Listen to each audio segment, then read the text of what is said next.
기독교 인구는 불과 2%에 불과했었습니다. 2%에 불과했었던 그 기독교인들이 로마를 변화시킨 거예요. 로마를 뒤집어 놓았어요. 그 당시에 로마는 세계를 지배하는 대제국이었습니다. 그래서 바울은 이 대제국, 세계를 지금 움직이고 있는 그 로마로 가기를 원했던 거예요. 그리고 로마 황제 앞에서 이 복음을 증거하기를 그는 간절히 기대했고 기도했던 것입니다. 자, 그런데 이 세계를 지배하고 있었던 로마를 정복하기 위해서 정복했었던 기독교 인구는 불과 2%에 불과했던 거예요.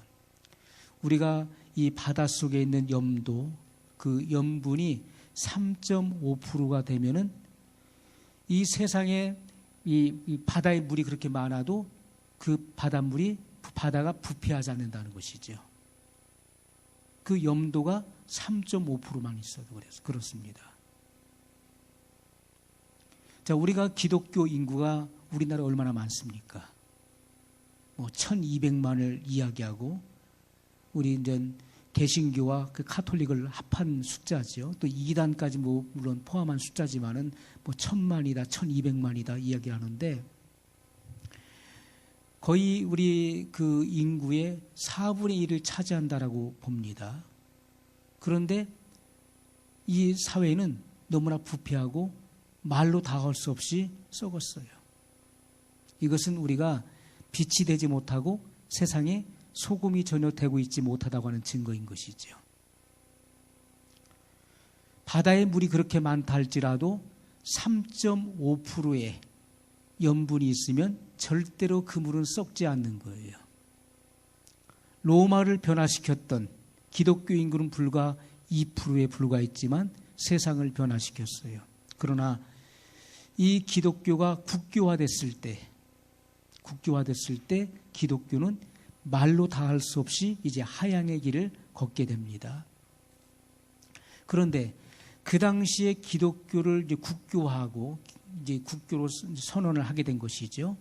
그리고 나서 누구든지 세례를 받는 자, 세례가 중요했으니까요. 세례를 받는 자에게는 이 콘스탄틴 대제가 선물을 줬습니다. 흰옷을 2벌씩을 선사하고 그리고 은을 몇 양씩을 주었어요. 세례를 받는 자들에게.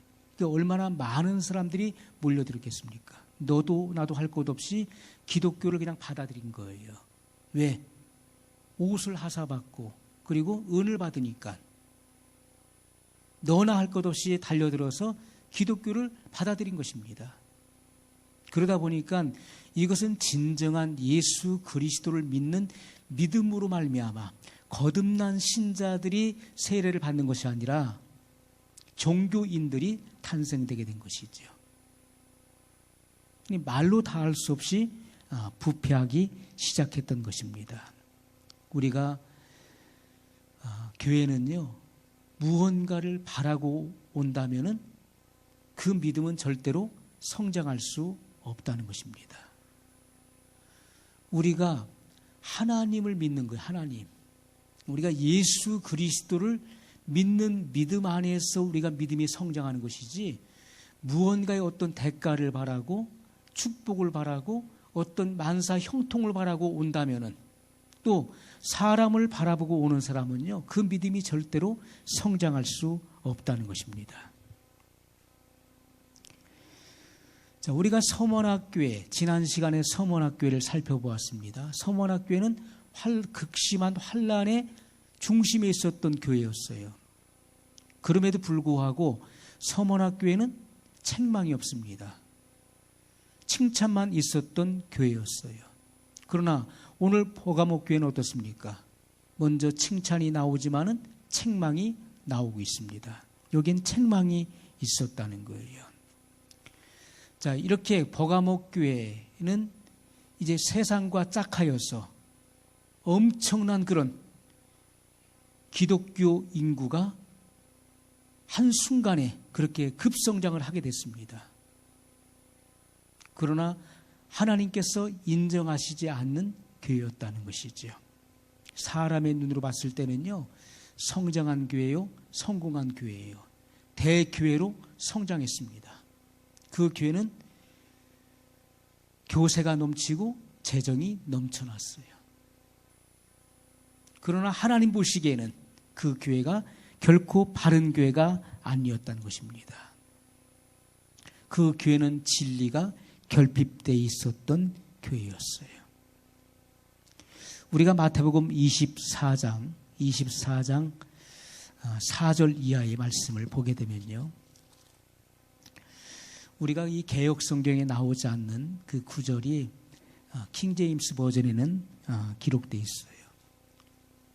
원문과 가장 가까운 그 성경이 킹제임스 버전인데, 마태복음 24장 4절 이하의 말씀을 제가 읽어드리겠습니다. 킹제임스 버전으로. 예수께서 그들에게 대답하여 말씀하시기를 아무도 너희를 미혹하지 못하도록 주의하라. 자, 아무도 너희를 미혹하지 못하도록 주의하라, 이렇게 말씀했어요. 우리가 마지막 시대에는 사람의 미혹을 주의해야 되는데 절대로 누구든지 나를 미혹하게 해서는 안 되는 것입니다. 누구에게든지 우리가 미혹을 받아서는 안 된다는 거예요. 5절에 많은 사람이 내 이름으로 와서 내가 그리스도라고 말하며 많은 사람을 미혹하리라. 언제입니까? 마지막 때. 바로 우리가 살고 있는 이 때가 마지막 시대인 것입니다. 또 너희는 전쟁과 전쟁의 소문을 들을 것이라. 그러나 걱정하지 말라. 이는 이 모든 일들이 반드시 일어나겠지만 아직 끝은 아니기 때문이라. 자, 지금은 이제 마지막 때이지만은 끝은 아니라는 거예요. 끝은 바로 예수님의 재림을 말하는 것입니다. 민족이 민족을 대적하고 나라가 나라를 대적하여 일어나겠으며 기근과 역병과 지진이 여러 곳에서 있을 것이니, 이렇게 말씀하고 있어요. 우리 개역 성경에는 이 역병이 빠져 있죠.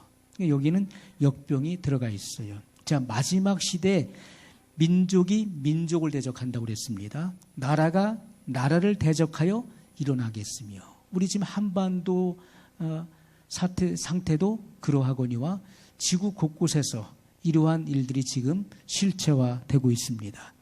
기근과 역병과 지진이 여러 곳에서 있을 것이니, 앞으로 처처에 엄청난, 지금까지 이 지구상에 많은 지진이 있었지만은 이제는 섬들이 떠나가는 그런 엄청난 지진이 있을 것을 계시록에도 기록해 놓고 있습니다. 섬들이 떠나가고 땅이 갈라지고 엄청난, 지금까지 우리가 볼 수 없었던 그런 대지진이 있을 것에 대해서 성경은 기록하고 있습니다. 자, 이런 기근과 역병과 지진이 여러 곳에서 있을 것이니, 이것은 세계적인 재난을 의미하는 것입니다. 세계적인 거예요. 이 모든 것들이 고통의 시작이니라. 그때 사람들이 너희를 고난받도록 넘겨주며 죽이리라. 또 너희는 내 이름을 위하여 모든 민족에게 미움을 받으리라. 이때가 언제입니까? 바로 짐승의 표를 받는 때를 말하는 거예요. 짐승의 표를 받게 하기 위해서 어떻습니까? 사람들이 너희를 고난받도록 넘겨주며 죽이리라. 신문을 받는 것입니다. 고문을 당하고 죽임을 당하는 때가 바로 이 짐승의 표를 받는 환난의 때를 말하는 거예요.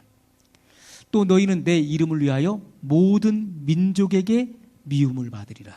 모든 민족에게 미움을 받는 때가 바로 환난의 때를 말하는 것입니다. 그때 많은 사람이 실족하게 될 것이며 서로 잡아서 넘겨주고 서로 미워하겠으며 또 많은 거짓 선지자가 일어나서 많은 사람을 미혹하리라. 불법이 성행함으로 많은 사람의 사랑이 식어지리라. 그러나 끝까지 견디는 자는 구원을 받으리라. 우리가 끝까지 견디는 자, 믿음의 결국은 곧 영혼의 구원으로 직결되어지는 것입니다. 그러므로 인내하는 자, 끝까지 견디는 자가 구원을 받는 것인데 14절에 이 왕국 복음이 우리 개역 성경에는 천국 복음이라고 나와 있죠.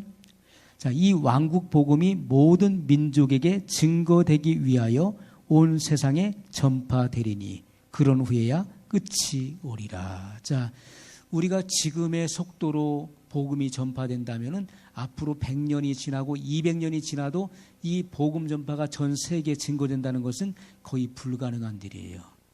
안 되는 것입니다. 지금의 속도로 간다면은. 그러면 어떻게 해야 되겠습니까? 그것은 성령의 역사로 가능한 거예요.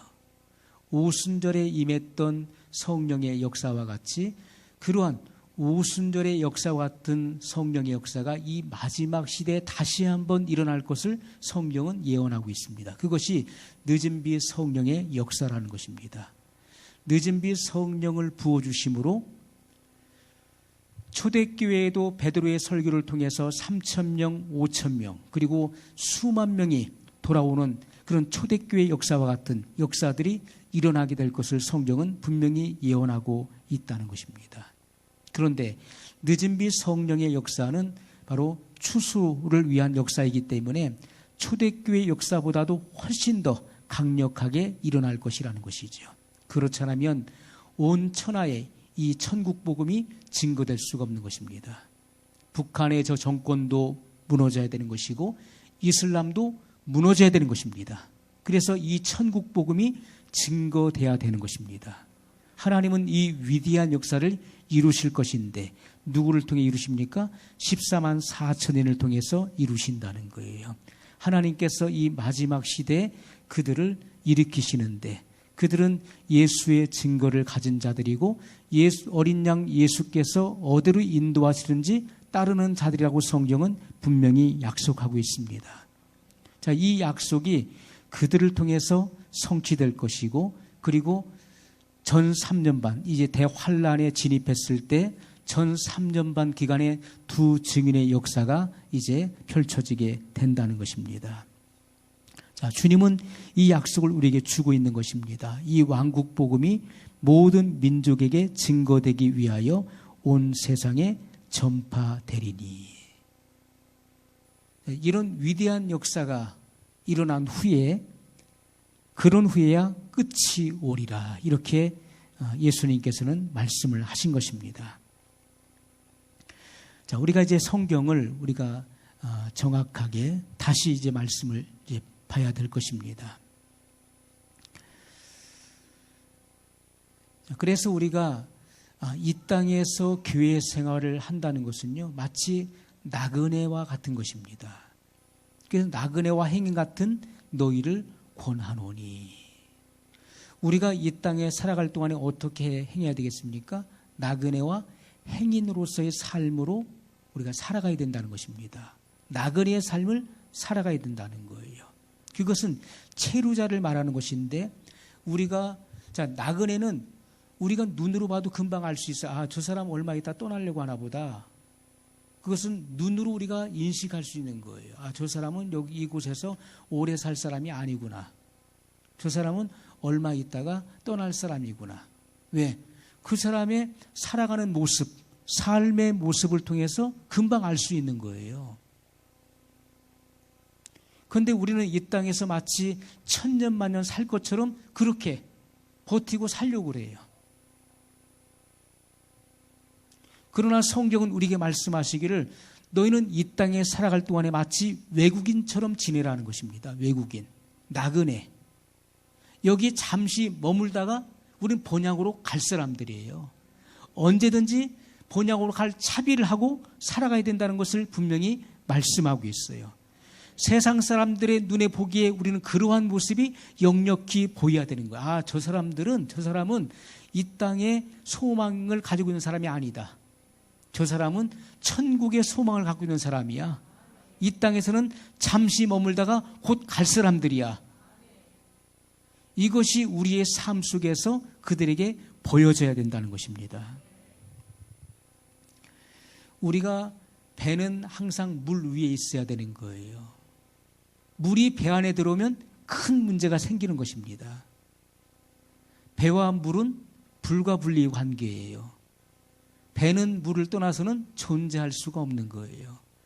우리도 이 땅을 떠나서는 살 수가 없는 것입니다. 우리는 항상 이 땅을 두 발로 딛고 살아가고 있는 거예요. 이 땅을 떠나서 우리가 육체가 어떻게 살 수 있습니까? 그러나 세상이 우리 속에 들어오면 우리는 이제 우리의 식인왕이 떨어질 수밖에 없다는 거예요. 우리는 이 땅에 살아가야 되지만은 이 세속의 물결이 내 안에 들어오는 것을 방지해야 된다는 것입니다. 우리는 속세를 떠나서 산속에 들어 수도생과 같이 살아서는 안 되는 거예요. 중세 시대에는 속세를 떠나서 저 수도원 같은 데 가서 또는 산속으로 구려로 다니면서 그런 수도 생활을 많이 했죠.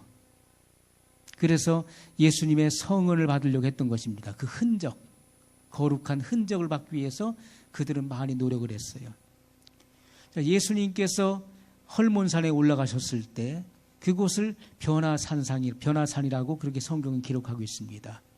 헐몬산에 올라갔을 때 예수님의 용모가 사람이 빨래를 해도 희귀할 수 없을 만큼 그렇게 희어져서 눈이 부셨어요. 예수님의 용모가 변화되었습니다.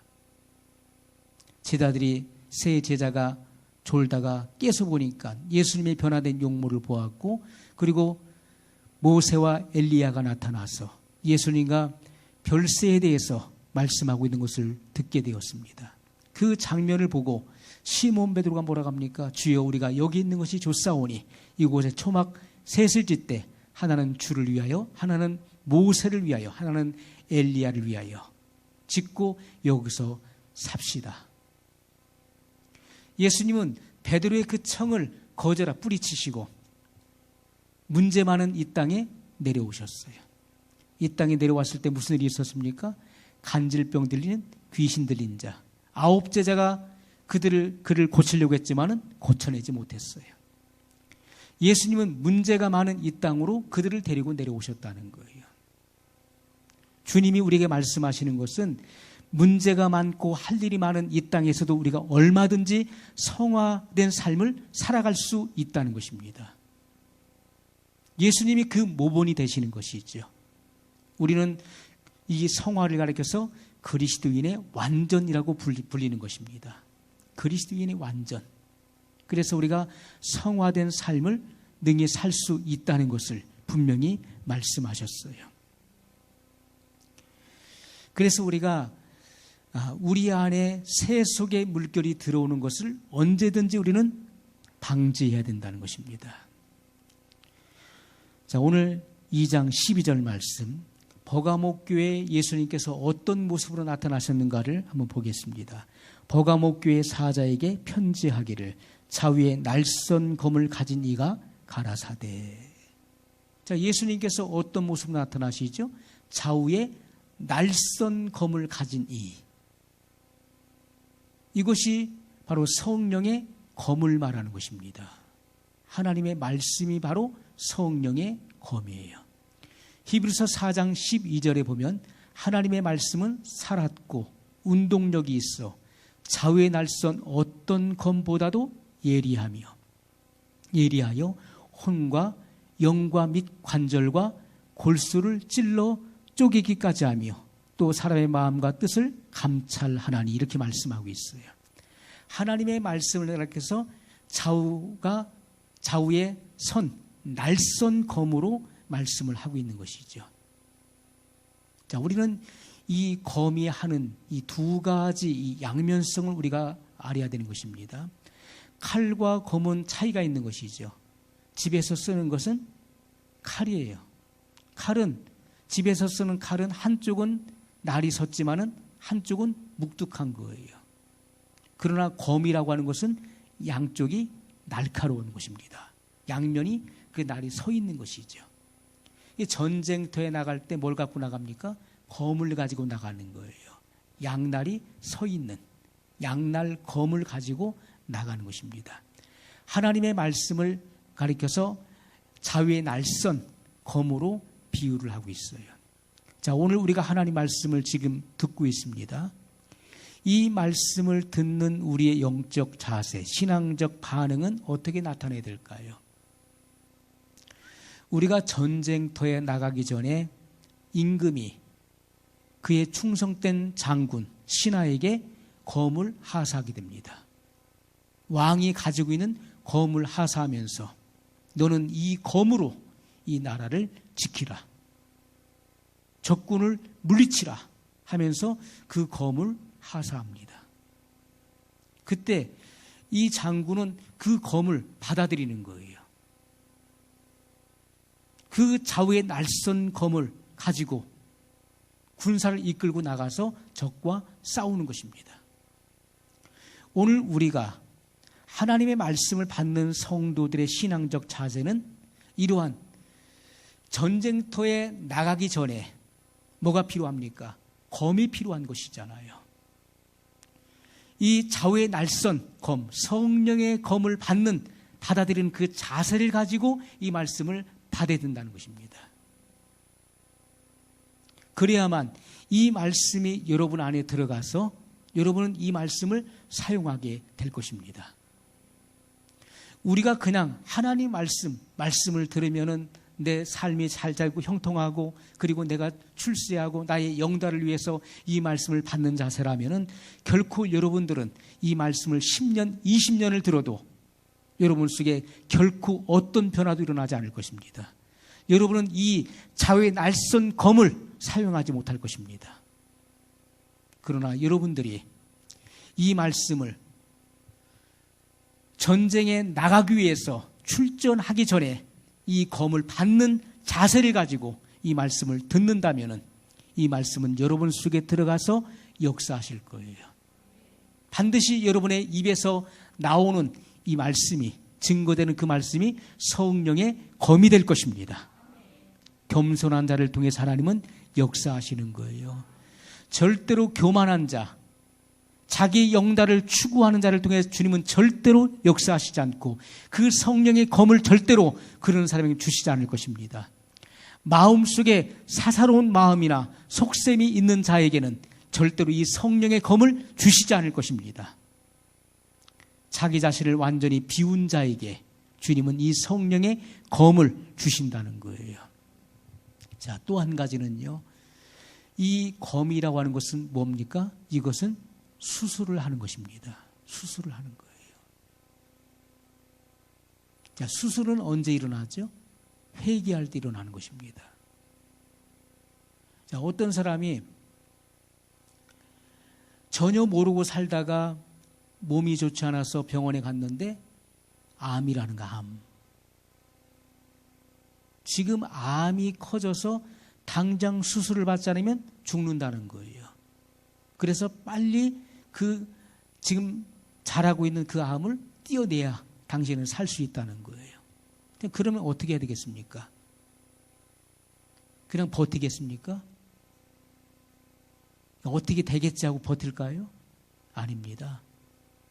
당신이 이 암덩어리를 제거하지 않으면, 빨리 수술받지 않으면 당신이 죽습니다. 그러나 제거하면 당신은 살 수 있습니다. 라고 한다면은 그 사람은 당장 수술 날짜를 잡아야 되고 그 암덩어리를 잘라내야 될 것입니다.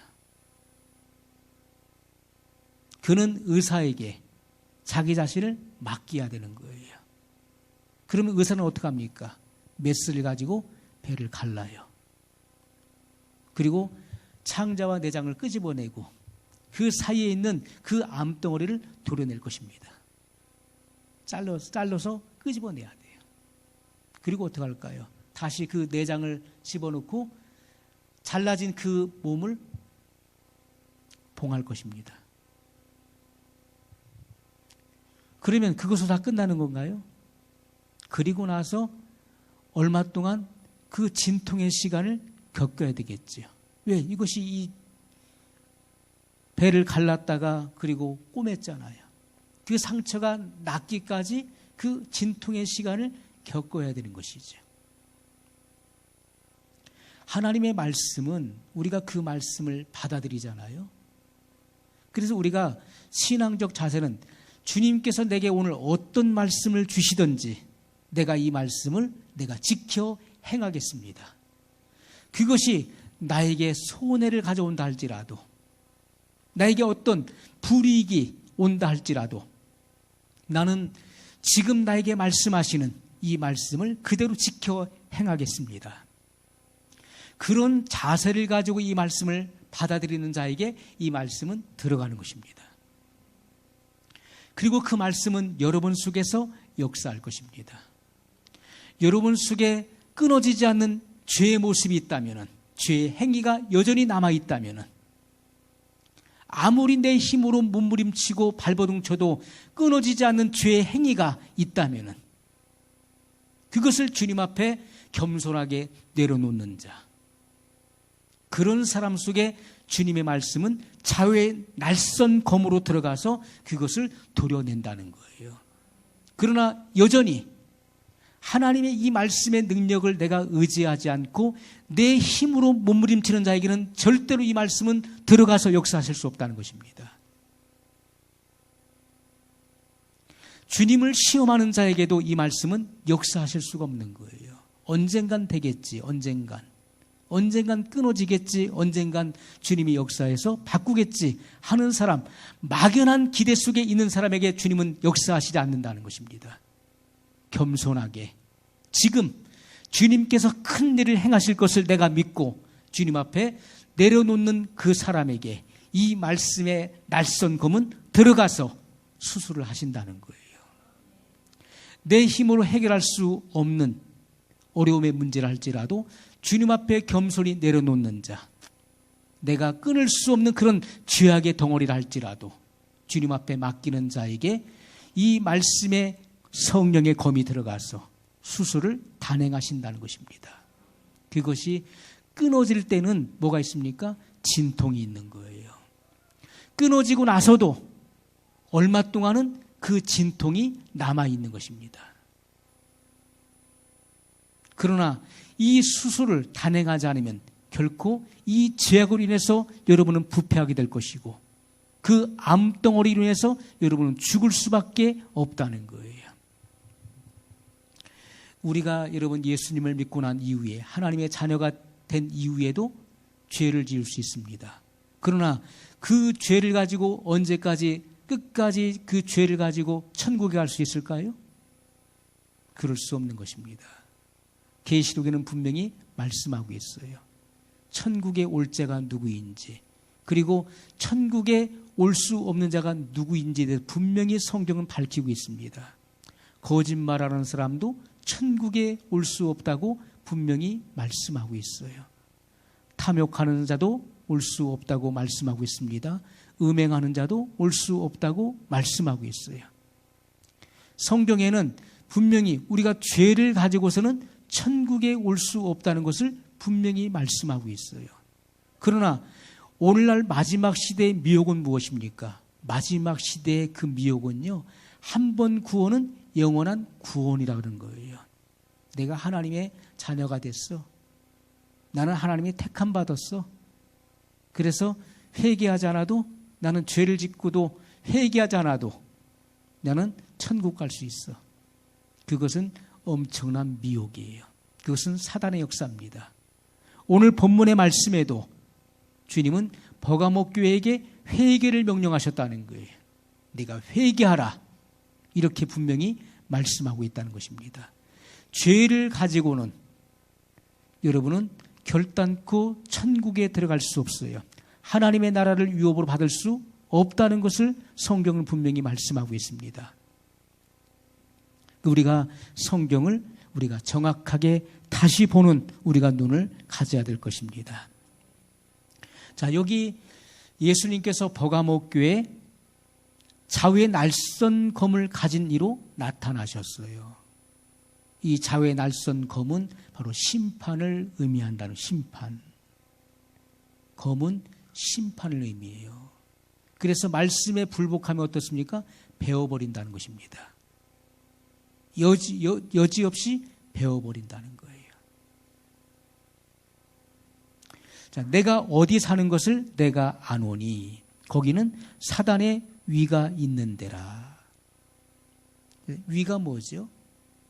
사단의 위. 이것은 바로 사단의 권자, 보호자를 말하는 것이죠.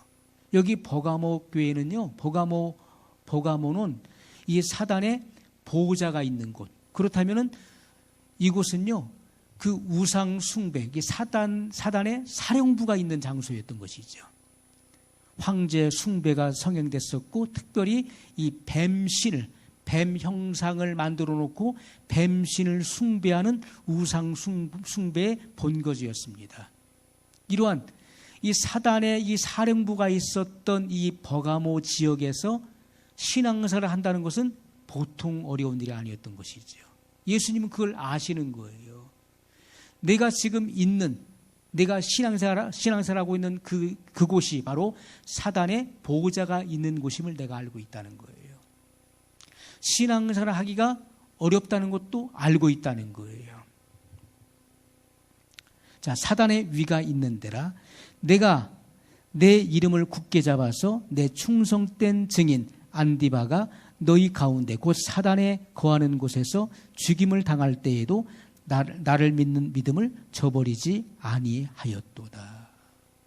자, 여기 그 버가모 교회의 칭찬에 대해서 말씀하고 있는 거예요. 칭찬하는데 이들이 믿음을 지켰다는 것입니다.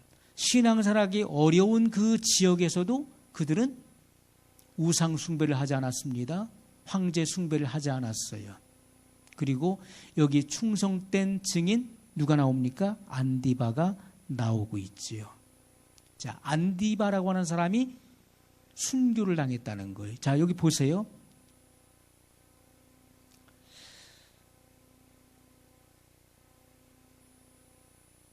내 충성된 증인 안디바가. 자, 이 증인이라고 하는 말이 무슨 말이죠? 마르티스죠. 자, 사도행전 1장 8절에도 내 증인이 되리라 하시니라. 성령이 임하시면 너희가 내 증인이 된다. 이 증인이라고 하는 말이 마르티스인데 이것은 피로 뒷받침한다는 뜻입니다. 이것은 순교자의 대명사예요. 이 증인이라고 하는 말은 순교자를 말하는 거예요. 이 안디바는 순교를 각오했고 또 그는 순교자로 나오게 됐던 것입니다. 여기 안디바라고 하는 사람, 자 보세요. 이 이름의 뜻을 보면은 그가 어떤 사람인지 알 수 있어요. 이 이 안티를 말하는 것인데 이것은 반대, 그죠? 반대. 그리고 바라고 하는 것은 모든 것을 말하는 거예요. 그러니까 모든 것을 반대한다. 무슨 말입니까? 하나님 외에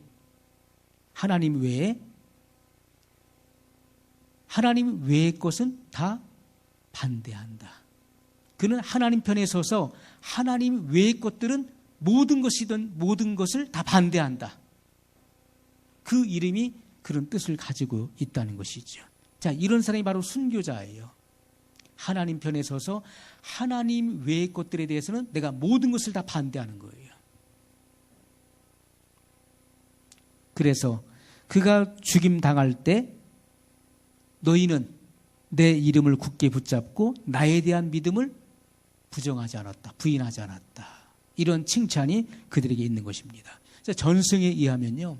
이 안디바가 어떻게 죽임을 당했냐면은 실제로 그 당시에 그 사람을 어떻게 하면 가장 가혹하게 죽일 수 있을까? 그래서 많은 고문 기계들이 만들어졌어요. 로마 황제가 명령을 해서 어떻게 하면 사람이 살아있는 동안에 최대한 오랫동안 살아서 고통을 겪다가 죽을 수 있느냐는 거예요.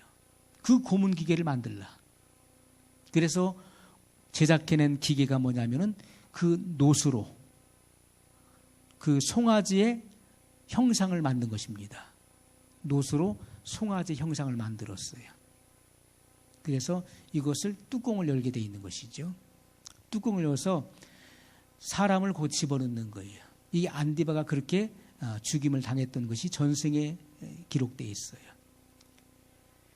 이 사람을 그 사람을 산채로 그 안에 집어넣어요. 노수로 된 그 송아지 그 형상 속에 집어넣고 밑에서 불을 떼는 거예요. 그러니까 그 안에서 얼마나 고통스럽습니까? 그 놋에 불이 점점 가열돼서 시뻘개졌을 때 사람이 그 안에서 겪는 고통은 이루 말할 수가 없지요. 그 안에서. 그래서 거기서 사람이 그 고통스러우니까 울부짖잖아요. 그랬을 때 그 안에서 밖으로 소리가 나가잖아요. 그것이 송아지가 마치 울부짖는 소리가 나왔다는 것이죠. 그것을 밖에서는 즐겼다는 거예요. 여기 안디바가 그러한 그 죽음의 고통을 당했어요. 그랬을 때 그 광경을 지켜봤던 여기 버가목 교회 성도들, 그것이 바로 오늘 나의 입장이고 우리 교회의 입장이라고 한번 생각해 보세요. 이 나라가 지금 다른 나라의 속국이 되었고 지배를 받고 있는 그런 로마 정부의 지배를 받고 있는 그런 상황 속에서 교회의 지도자가 그런 고통을 겪고 순교를 당할 때 여러분들이 숨어서 그 광경을 지켜보았을 때 야, 나도 이 믿음을 믿다가는 나도 저렇게 되는 거 아닌가. 나도 얼마든지 저렇게 될 수 있겠구나. 그런 두려운 마음이 안 들어왔겠습니까? 그러나 예수님께서 이 버가목 교회 성도들을 칭찬하시는 모습이 무엇입니까? 내 충성된 증인 안디바가 너희 가운데 곧 사단에 거하는 곳에서 죽임을 당할 때에도 나를 믿는 믿음을 저버리지 아니하였도다. 믿음을 저버리지 않았다는 거예요. 그것이 버가목 교회에 내리신 주님의 칭찬이었습니다. 오늘 우리의 믿음은요, 순교를 각오하지 않으면 안 된다는 거예요. 마지막 시대의 성도들은 이런 믿음의 자세와 이런 훈련이 되어 있지 않으면 절대로 안 된다는 거예요. 이러한 믿음의 각오를 갖지 않고서는요, 대환란을 통과할 수 없다는 것입니다. 짐승의 표를 받게 된다는 거예요. 짐승의 표. 마지막 시대에는요, 성경에 뭐라고 기록되어 있습니까? 사람이 고통받는 곳으로 넘겨주겠다는 거예요. 형제가, 부모가 넘겨준다는 거예요. 신고한다는 것입니다. 우리 아들 짐승의 표 안 받았어요. 잡아가세요. 마지막 시대는요, 서로가 배반하고 팔고 하는 역사가 일어날 것에 대해서 성경은 분명히 예언하고 있습니다. 지금은 재난의 시작이라고 말씀하고 있죠. 재난의 때입니다. 이 재난의 때로 끝나는 것이 아니라 이 재난의 때가 어디로 갑니까? 7년 대환란을 향해서 지금 가고 있는 거예요. 그래야 주님의 재림이 임하는 것입니다. 오늘 우리는 이 시대가 어떻게 흘러가고 있는지를 알아야 되는 것이고, 마지막 시대를 살고 있는 성도들은 어떠한 신앙적 자세를 가져야 되는지에 대해서도 성경은 우리에게 분명히 보여주고 있는 거예요. 여기 안디바와 같이 반대한다, 모든 것에 대해. 하나님 편에 서서 하나님 외의 것들에 대해서는 내가 모든 것을 반대한다. 그런 사람이 순교자예요. 그런 사람만이 순교할 수 있는 거예요. 그런 신앙적 자세를 가져야만 우리가 승리자, 이기는 자가 될 수 있다는 거예요. 연약한 마음, 나는 그거 못 견뎌, 나는 그렇게 하면 나는 금방 예수님 난 부인하고 말 거야. 이런 연약한 마음의 자세를 갖고 있는 사람은요, 그런 일이 오기도 전에 넘어져 버려요. 우리는 우리의 믿음을 굳건하게 해야 되는데, 하나님의 말씀을 어떻게 받으라고요?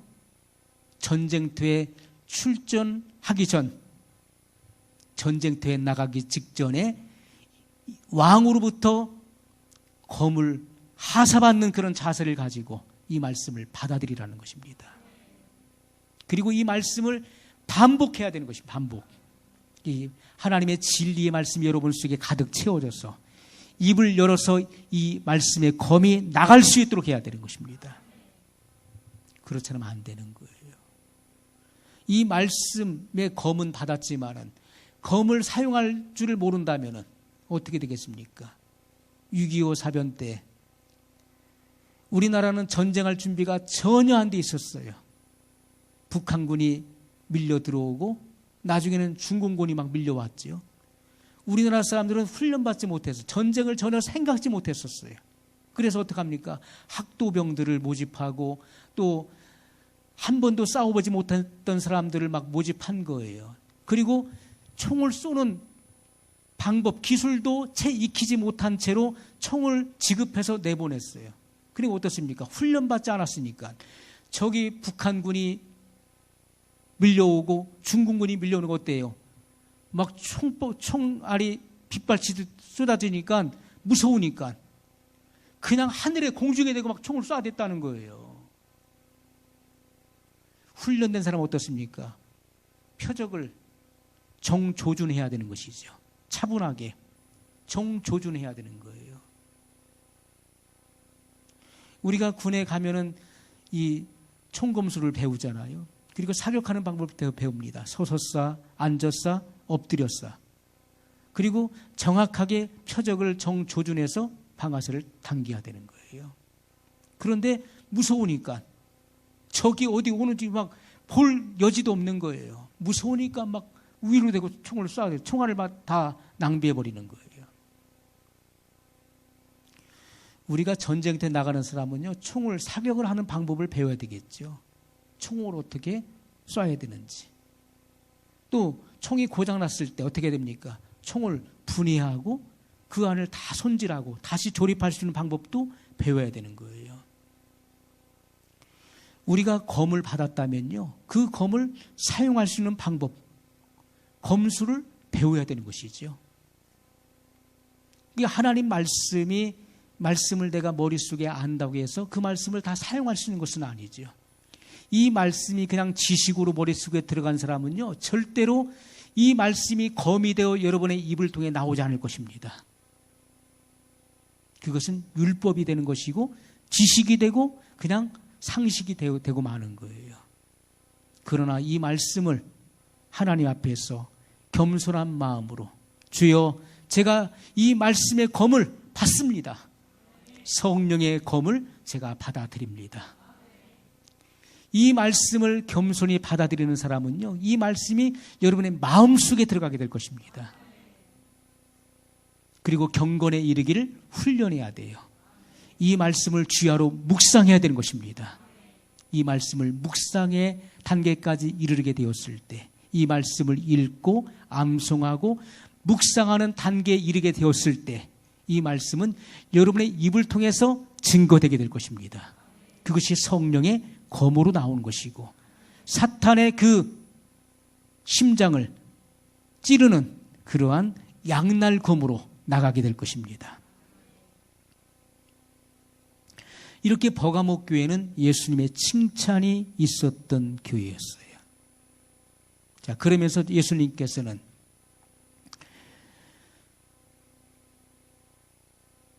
사단에 거하는 곳에서 이 안디바가 죽임을 당할 때에도 나를 믿는 믿음을 저버리지 아니하였도다. 우리의 믿음은요, 예수님을 향한 우리의 믿음은 조금도 변해서는 안 된다는 거예요. 절대로. 오직 예수 그리스도 이름 외에는 구원을 얻을 만한 다른 이름을 주신 일이 없다는 사실을 우린 분명히 인식하고 이것을 시인하지 않으면 안 되는 것입니다. 이 믿음이 있어야 돼요. 이제 이 믿음을 뒤흔들어 놓게 될 것입니다. 예수님만이 유일한 구원의 길이 아니라, 그러면은 너는 평화를 해치는 자야. 왜 기독교에만 구원이 있다고 하느냐? 왜 예수님에게만 구원이 있다 하느냐? 알라에게도 구원이 있는 것이고, 석가모니에게도 구원이 있는 것이고, 다 힌두교에도 구원이 있는 것이고, 다 똑같은 한 신이야. 똑같은 하나님이야. 그것을 시인하게 만들 것입니다. 그래서 종교 통합을 이루는 거예요. 종교 통합. 그래서 예수님에 대한 증거, 그리고 예수님만이 유일한 구세주로 고백하는 자는 반드시 이 핍박과 환난을 받게 돼 있다는 것입니다. 그것이 성경의 예언이에요. 앞으로 이 환난은 극심하게 믿는 자들에게 임하게 될 것입니다. 자, 주님께서 우리에게 말씀하시는 것은 버가모 성도들과 같이 예수님에 대한 우리의 믿음은 절대로 변질돼서는 안 된다는 것이고요. 우리가 세상과 분별되는 것은 뭡니까? 그것은 바로 이 믿음이라는 거예요. 예수님을 믿는 이 믿음을 가지고 있느냐 하는 거예요. 세상에 들어온 사람은요, 금방 부인하게 돼 있어요. 왜? 자기에게 불이익이 돌아오고 손해가 오고 그리고 죽음의 그 현장에 임박하게 되면요, 금방 주님을 부인해 버린다고요. 금방 부인해 버려요.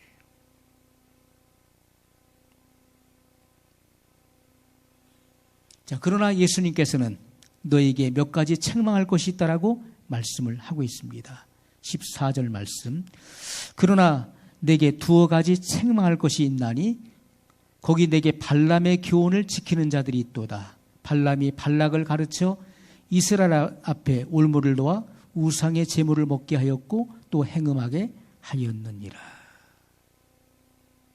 자, 여기 칭찬받을 만한 그들의 이 믿음, 그러한 순교의 현장 앞에서도 그 믿음을 잃지 않았던 대단한 믿음의 소유자였지만은 그들에게 무슨 책망이 있었습니까?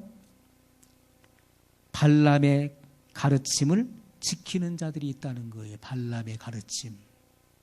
자, 발람이 뭐한 사람입니까? 발람은 거짓 선지자잖아요. 거짓 선지자. 발락에게 그 매수를 당하게 되죠. 모압 왕이었던 이 발락에게 매수돼서 이스라엘 백성들을 그 저주하게 만들었었는데 결국은 하나님께서 저주를 못하게 하시고 오히려 축복으로 바꿔놓으시게 되죠. 그런데 발람이 발락에게 이 소스를 제공하는 거예요. 이스라엘 백성들을 무너뜨리기 위해서는 이렇게 하라. 그래서 어떻게 합니까? 우상에게 바친 제물을 먹게 하고 그리고 미인계를 쓰죠. 음행을 하게 하는 것입니다. 자, 그래서 이스라엘 백성들 2만 4천 명이 죽임을 당하는 그런 그 성경의 기록이 있죠. 자, 하나님께서는 이 버가모가 무슨 뜻인가를 우리에게 분명히 보여주는 거예요. 너희는 이 발람의 교훈을 받아들였다는 거예요. 발람의 교훈. 발람의 교훈을 받아들여서 너희가 타락했다. 그래서 이 버가모는 세상과 결혼했다는 뜻입니다. 너희는 세상을 받아들였어. 그래서 너희는 세상과 짝한 자야. 그것을 말씀하고 있어요. 자, 이 발람과 니골라의 이단적 교훈을 받아들였어요. 신앙이 변질됐다는 것이죠. 자, 우리가 세상은 교회와 반대적인 것이었습니다. 지금도 마찬가지예요. 세상은 교회와 반대적인 거예요.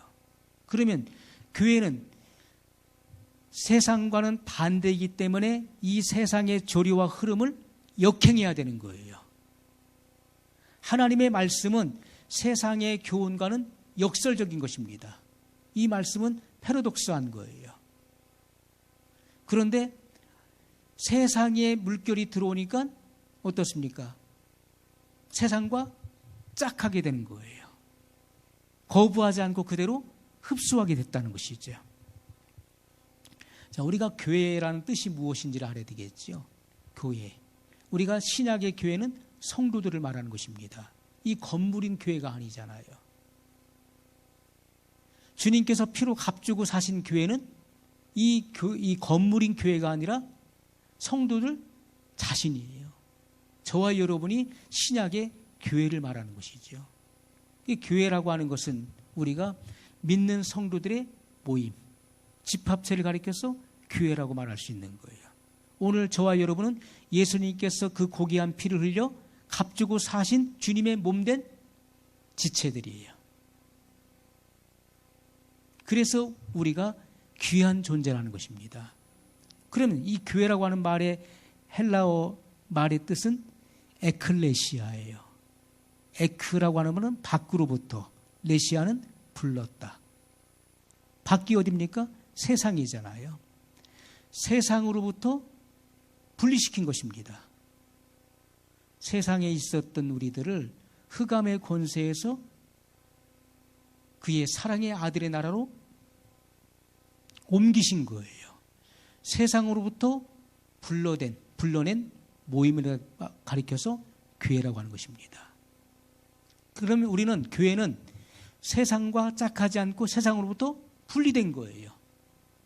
그런데 교회가 어디로 돌아갑니까? 세상과 결혼해서 세상으로 돌아갔다는 거예요. 그들은 교회가 아니라는 것입니다. 세상을 받아들여서 세속화된 사람들, 그리고 발람의 교훈, 니골라의 교훈, 이단적 사상과 이단적 교훈을 받아들인 사람은 결국 교회가 아니라는 거예요. 그들은 교회가 아니에요. 이단적 사상을 받아들인 자, 그들은 교회가 될 수 없어요. 사람이 처음이 잘못되면요, 다 잘못되는 것입니다. 그 사람은 돌이키기가 어려운 거예요. 우리가 와이셔츠도요, 첫 단추가 잘못되면요, 나중에 엉성해지는 거예요. 삐뚤어져요. 첫 단추를 바르게 끼워야 밑에가 다 맞는 거예요. 첫 걸음이 잘못되잖아요. 첫 걸음. 처음 사람이 미혹돼서 끌리게 되면은 거기서 빠져나오기가 어렵다는 거예요. 왜? 이미 미혹됐어요. 뭔가 딱 거기에 꽂혀가지고 그 사상을 받아들이잖아요. 이단적인 교훈이 그게 맞는 거야. 받아들이게 되면 누가 무슨 말해도 그게 귀에 안 들린다는 거예요. 왜? 이미 이단적 사상에 사로잡혀버렸어요. 바로 여기 버가목 교회가 책망을 받게 된 것, 그러한 믿음을 지켰던 그 교회가 책망을 받게 된 것은 무엇입니까? 그 이후에 책망을 받게 된 것은 이단적 사상을 받아들였다는 거예요. 발람의 교훈, 이스라엘 백성들을 세상과 혼합시켰던 이단적 교훈을 네가 받아들였다. 니골라의 교훈을 받아들였다. 그래서 너희가 세상으로 향하고 향락으로 빠지는 그러한 교권주의 그리고 향락주의로 너희가 흘러가 버렸다는 거예요.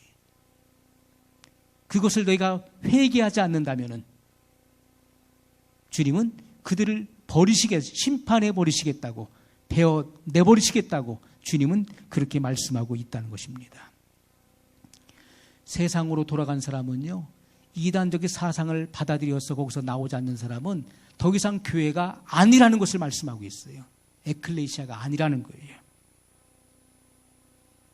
그래서 이단적 교훈을 받아들이는 사람들은요, 다 이 물질과 연관이 있다는 거예요. 물질. 발람의 일들은요, 세상을 교회와 연합시키는 것입니다. 자, 여기 콘스탄틴 대제가 어떻게 합니까? 교회를 높이는 거예요. 교회를 높여요. 로마 카톨릭 천주교회가 이제 탄생이 되어지는 것입니다. 그것이 바로 발람의 교훈이에요. 오늘 교회는 이단의 사상이 들어오지 못하도록 해야 되는 것입니다. 이단의 사상. 잘못된 영을 가진 이들이 얼마나 많이 있습니까? 그것을 분별해 내야 되는 것이고 그것을 밀어내야 된다는 것이죠. 오늘날 사람들은 어떻습니까? 크고 그리고 많은 것을 생각해요. 크고 많은 것. 목회자의 생각, 성도들의 생각도 우리 교회가 빨리 컸으면 좋겠다. 빨리 부흥해서 사람들이 많아지고 교회가 커지고 재정도 풍부해지면 좋겠다. 이런 외적인 것에는 관심이 있지만은 예수님께서 원하시는 내적인 것이 뭘까요? 그것은 성결한 거예요. 정결한 것. 거기에는 관심이 없다는 것이죠. 주님은 우리가 성결하기를 원하시고 정결하게 되기를 원하시는데 우리는 많게 되기를 원하고 크게 되기를 원한다는 것이죠. 그것이 바로 타락의 시작이라는 것입니다. 자, 주님은 발람의 교훈을 반대하시는 분이십니다. 니골라당의 교훈도 반대하시는 분이시죠. 그래서 우리가 그러므로 회개하라. 그렇지 않으면 내가 속히 내게 임하여 나의 입의 검으로 그들과 싸우리라. 자, 16절에 그렇게 말씀하고 있습니다. 다시 한번 읽습니다. 그러므로 회개하라. 그리하지 아니하면 내가 내게 속히 임하여 내 입의 검으로 그들과 싸우리라. 자, 이것은 굉장히 중요한 말씀이에요. 오늘 교회는요, 우리가 이단자와 싸워야 되는데 뭐로 싸웁니까? 말씀의 검으로 싸워야 된다는 것이죠. 말씀의 검. 말씀의 검이 없는 사람은 싸울 수가 없는 거예요. 예수님께서 이 이단자들과 내가 가서 이 말씀의 검으로 그들과 싸우리라 하셨던 것처럼 오늘날 성도들도 말씀의 검으로 이단자들과 싸워야 될 것을 분명히 말씀하고 있다는 것입니다. 자, 귀 있는 자는 성령이 교회들에게 하시는 말씀을 들으라, 이렇게 말씀했어요. 우리가 민수기 22장에 보게 되면요, 발람이 발락에게 돈으로 매수되어서 이스라엘을 저주하기 위해서 나귀를 타고 가는데 어떤 일이 일어납니까? 나귀가 더 이상 앞으로 안 가는 거예요. 막 가라고 야단을 쳐도 안 가는. 그래서 발람이 내려가지고 나귀를 때리죠. 야, 이놈아, 왜 주인의 말을 안 듣느냐 하니까 하나님께서 그 나귀의 입을 열어서 발람을 꾸짖는 거예요. 내가 지금까지 한 번도 내가 당신을 모시고 살면서 당신에게 불순종한 일이 있었느냐고. 나귀가 이 발람에 가는 그 길을, 그 미친 그 길을 가는 것을 막았다는 거예요. 왜? 누가 막고 있었습니까? 그 앞에 하나님의 사자가 검을 빼들고 그 가는 길을 막고 있었던 것이죠. 그 발람에 행하는 그 미친 짓을 막기 위해서 하나님의 사자가 성령의 검으로 그 앞길을 막았다는 것입니다. 천사는 성령의 검으로 그와 싸웠다는 것이죠. 오늘 우리들도 마찬가지예요. 성령의 검을 가진 자가 아니면 결단코 마귀를 이길 수가 없는 것입니다. 폐역한 길을 막기 위해서 천사가 검으로 싸웠던 것처럼 우리도 성령의 검을 항상 가지고 있어야 된다는 것입니다. 자, 예수님께서는 이제 이기는 자에게 두 가지 약속을 주십니다. 하나는 감추어진 만나를 주겠다. 또 하나는 흰 돌을 주겠다. 자, 이 두 가지 약속을 예수님께서 하십니다. 17절, 귀 있는 자는 성령의 교회들에게 하시는 말씀을 들을지어다. 이기는 그에게는 내가 감추었던 만나를 주고 또 흰 돌을 줄 터인데 그 돌 위에 새 이름을 기록한 것이 있나니 받는 자밖에는 그 이름을 알 사람이 없느니라. 아멘. 자, 이기는 자에게 주시는 이 두 가지 약속이 있어요. 감추었던 만나. 자, 과거에 그 이스라엘 백성들이 광야에서 먹었던 만나, 그 만나는 무엇이었습니까? 그 만나를 금 항아리에 한 호멜을 담아서 그것을 법궤 안에 넣어서 보관을 했었죠. 그러나 그것도 나중에는 다 썩어서 없어졌어요. 아론의 쌍난 지팡이도 세월이 흐르자 없어져 버렸어요.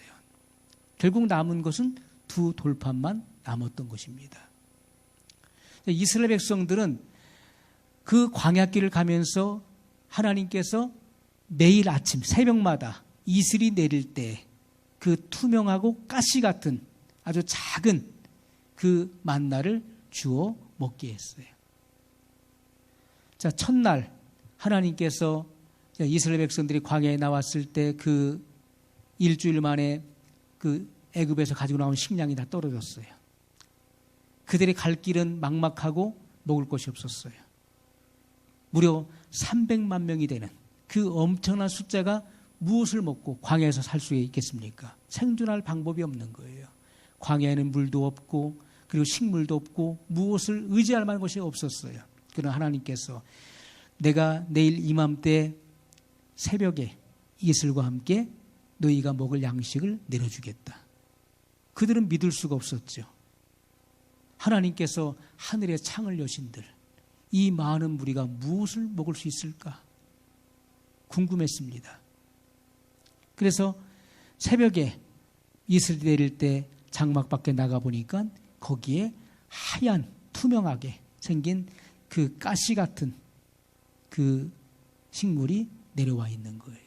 그래서 그들이 이게 뭐야 한 것이 그 만나의 이름의 뜻이 된 거예요. 만나의 이름의 뜻은 번역하면 이게 뭐야 그거예요. 이게 뭐냐. 자, 그래서 그것을 먹었더니 꿀 섞인 과자같이 달고 맛이 있었다는 것이죠. 기가 막히게 맛이 있었어요. 그런데 나중에는 어떻게 됩니까? 이스라엘 백성들이 원망 불평이 나오는데 우리에게는 이 만나, 이 박한 식물 외에는 우리에게 없도다 하면서 이 만나를 불평하고 원망하게 되죠. 하나님 원망하게 되죠. 그게 사람의 모습이에요. 사람은요, 좋을 때 좋은 것이고 나에게 조금이나 불평하면은 모든 것 10가지, 100가지 다 잘해주고 한 가지 잘못하면 그 한 가지가 원망의 요소가 되는 것이 타락한 인간의 본성인 거예요. 수없이 많은 하나님의 기적을 보고 체험했어도요, 한 가지 자기의 심기를 불편하게 하면 모든 것이 다 잘못되는 거예요. 이스라엘 백성들의 모습이 그랬습니다. 왜요? 여기에는 우리가 지금 내가 먹고 싶은 고기가 없다는 거예요. 고기. 나 지금 고기 먹고 싶은데 이 박한 식물 만나 외에는 우리에게 없다 하면서 불평할 때 하나님께서 내가 고기를 보내주겠다. 고기를 주겠다니까. 아니 하나님이 하늘의 창을 여신들 무슨 이 많은 사람들이 고기를 먹을 수 있을까? 그런데 하나님께서 어떻게 했습니까? 메추라기 떼를 보내주신 거예요. 그 사막의 동풍과 함께 그 사막의 바람과 함께 메추라기가 몰려오는데 시커멓게 상상할 수 없는 메추라기, 이스라엘 그 사방 진에 1m 간격으로 메추라기가 쌓였으니까 밟히는 것도 다 메추라기예요. 그러니까 어떻습니까? 냄새가 나도록 그들이 먹게 되었는데 그들이 그것을 가지고 요리를 해서 먹는데 그 입에서 씹히기 전에 하나님께서 불평할 사람들을 치셨다는 거예요. 입에서 씹히기 전에 그들을 치셨다. 사람들은 그렇습니다. 부패한 인간의 심성은 그와 같다는 것입니다. 자, 그러나 주님은 내가 이기는 자에게는 감추인 만나를 주겠다. 자, 이 만나는 구약의 그 감추인 만나가 아니죠. 이 만나는 이 땅의 것이 아니라 하늘의 만나를 말하는, 하늘에 있는 만나를 말하는 것이죠. 자, 이 신령한 만나는 누구를 통해서만 받을 수 있습니까? 예수님을 통해서만 받을 수 있는 거예요. 요한복음 6장에 보게 되면 예수님이 뭐라고 하십니까? 나는 하늘로서 내려온 산떡이니. 이것이 바로 신령한 만나예요. 이 떡을 먹는 자는 영생하리라. 예수님이 바로 신령한 만나가 되시는 것입니다. 이 떡을 먹는 자는 사는 거예요. 그러므로 하나님이 주시는 이 하나님께서 구약에 주셨던 만나로 백성들이 살았던 것처럼 성도들도 예수님으로 말미암아 산다는 것을 말씀하고 있어요. 자, 그리고 이기는 자에게 뭘 줍니까? 흰돌을 주겠다. 흰돌. 이것은 바로 그 흰돌에 뭘 새깁니까? 새 이름을 새겨주겠다. 받는 자 외에는 아무도 알 자가 없다. 이렇게 말씀하고 있어요. 자, 이 흰돌은 뭘 말합니까? 이것은 승리자에게 주시는 마치 패와 같은 거예요. 패. 흰돌. 우리가 그 구약에도 보면은 그 대제사장이 뭘 입습니까? 에봇을 입잖아요. 그 에봇 위에다 뭘 걸칩니까? 흉배. 판결문이죠. 그 12개 이스라엘 12지파를 상징하는 12개의 보석이 박혀 있는 그 판결 흉배를 붙입니다. 이렇게 그 겉에 입고 들어가죠. 그 안에 뭐가 있습니까? 예? 예? 예. 우림과 둠밈이 있잖아요. 그것은 바로 판결패를 말하는 거예요. 그것은 흰돌과 검은돌을 말하는 것입니다. 흰돌은 긍정적인 것이고 검은 돌은 부정적인 거예요. 우림과 둠밈이에요. 이를 하나님께 여쭙는 것입니다. 여호와여, 전쟁에 나갈까요? 말까요? 그래서 여기서 패를 빼는 것입니다. 뺐을 때 흰 돌이 나오면, 우림이 나오면 전쟁에 나가라는 거예요. 검은 돌이 나오면 나가지 말라는 거예요. 그렇게 여호와께 여쭙고 여기 판결, 패를 뺐던 것입니다. 마치 제비뽑기와 같은 것이죠. 자, 이긴 자에게는 뭘 줍니까? 흰 돌을 주겠다는 거예요. 이것은 바로 성결한 패를 말하는 것인데 거기에 뭐가 있습니까? 새 이름이 기록되어 있다는 것이죠. 자, 우리가 성경에 보면은 이 희다는 말이 많이 나와요. 흰옷. 그렇죠? 흰옷을 입는다. 흰 구름에 대해서 말씀하고 있어요. 그리고 흰 말이 나오죠. 그리고 흰 보자, 백보자가 나오고 있습니다. 자, 새 이름이 거기 새겨져 있다는 거예요. 그 성결패에 새 이름이 기록되어 있는데 그것은 그가 받을 새 이름을 말하는 거예요. 새 이름. 자, 이 땅에서는 이규복이라고 하는 이름이 있는데 이긴 자가 제가 이겨서 천국 갔을 때 주님은 새 패를 흰 돌을 주는데 거기에 내 이름이 새 이름이 거기 기록되어 있다는 거예요. 이것은요 하나님 나라의 백성으로서의 뭡니까? 바로 새로운 신분과 불려질 새 이름이 거기 기록되어 있다는 거예요. 자, 우리가 성경에도요 예수님을 만난 이후에 이름이 새 이름으로 바뀌어진 이들이 성경에 여러 사람이 나오고 있어요. 우리가 그 시몬이 베드로, 게바로 바뀌게 되죠. 게바. 또 우리가 사울이 바울. 물론 그 사울은 히브리식 이름이고 바울은 로마식 이름이었죠. 이름이 바뀌어지는 거예요. 구약에서도 아브라함이 아브라함으로 야곱이 이스라엘로 바뀌어졌던 예가 있어요. 하나님을 만나고 난 이후에 새 이름을 받은 이들이 있었습니다. 자, 우리가 새 이름을 받는다. 새 것이라는 것은 뭘 의미합니까? 옛것이 지나갔다는 거예요. 옛것이 지나갔다는, 처음 것이 지나갔다는 것이죠. 그래서 천국은요, 새하늘과 새 땅이에요. 새하늘과 새 땅, 그리고 새 이름, 그리고 새 노래, 새 예루살렘이에요. 이게 처음 것이 다 지나간 것입니다. 그러면 우리의 이름도 새 이름이 돼야 되는 거예요. 왜? 새하늘과 새 땅, 새 예루살렘에서 새 노래를 부를 자, 그들은 새 이름을 받는다는 것입니다. 우리는 이 마지막 시대에 이기는 자로 반드시 나와야 될 것입니다.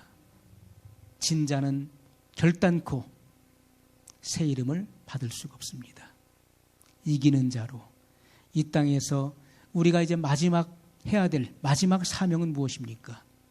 그것은요, 우리가 이 마지막 시대에 이 천국 복음을 온 천하에 증거하는 이 마지막 사명을 이루어야 될 그 위대한 그 사역이 오늘 우리에게 달려있다는 것입니다. 그 일을 위해서 저와 여러분이 준비되지 않으면 안 되는 것입니다. 오늘도 준비되는 거룩한 성도들로 주님 앞에 사용되기를 예수님의 이름으로 축복합니다. 우리 같이 기도하겠습니다.